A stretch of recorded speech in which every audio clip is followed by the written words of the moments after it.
Esses camundongos participaram de um experimento que comprovou a relação entre o comportamento de caçar uma presa e uma área do cérebro deles chamada amígdala central.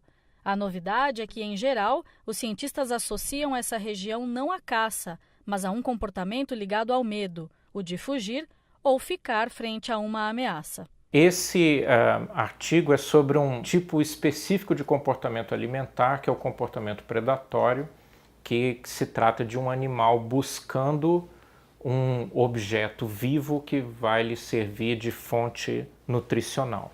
Então nós estamos tentando entender as bases neurais, os circuitos neurais que regulam esse comportamento que não é bem entendido atualmente. Então o nosso ponto de partida, na verdade, foi um estudo feito aqui na USP, pelo grupo do professor Newton Canteiras, que identificou uma área específica no sistema nervoso do roedor que respondia mais especificamente quando o animal estava caçando do que quando ele estava simplesmente comendo algo, um nutriente que estava acessível na caixa de comportamento. Newton Canteiras, ao lado de Ivan Araújo, da Universidade de Yale, é um dos autores do artigo sobre esses experimentos, publicado na edição da revista Cell de 12 de janeiro.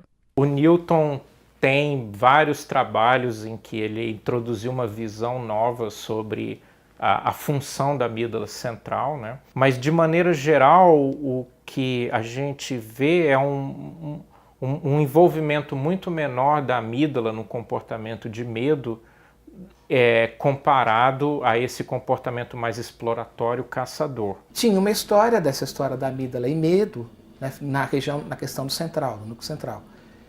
Isso é uma ideia vigente, que até hoje é muito válida que eu digo, as pessoas acreditam muito nisso. E vamos dizer assim, não é o foco desse trabalho. Esse trabalho está buscando uma outra coisa, esclarecer o papel da amígdala no comportamento de caça. Mas ele coloca muito em xeque essa ideia do central ser envolvido com a questão como centro da organização do medo. Então, e isso também é uma outra questão importante, que aumenta ainda mais a importância do trabalho, né? Quer dizer, não é só que ele está falando, olha, isso é importante para a caça. Isso é importante para mostrar o valor do central. E tem muito trabalho publicado em Nature, Cell, que fala, olha, o central é medo, central é medo, central é medo. E esse fala, não necessariamente. A amígdala central, parte do cérebro estimulada nos camundongos, na verdade, são elas. Duas estruturas cinzentas bem pequenas com formato de amêndoas localizadas na região do lobo temporal, uma em cada hemisfério do cérebro.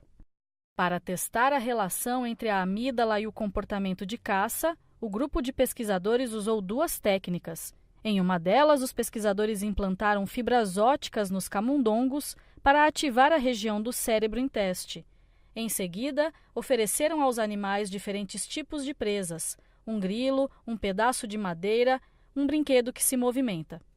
A gente comprou pela internet um brinquedo que parece um inseto com perninha e um pouco menor que um camundongo, né? E a gente ligou e colocou na caixa e esse bicho fica se movimentando aleatoriamente e o animal normalmente tenta evitar, ele vai para o lado oposto da caixa quando esse animal chega perto.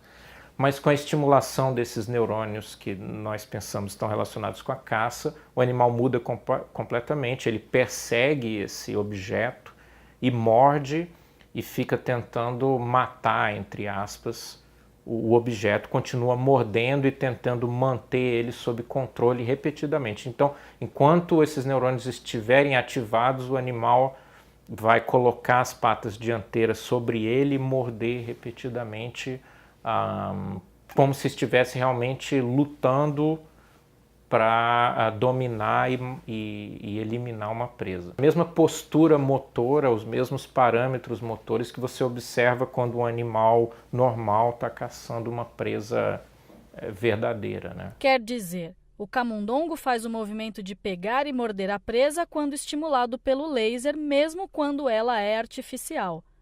Outra técnica também ativa a região da amígdala, mas por meio de drogas injetadas no cérebro.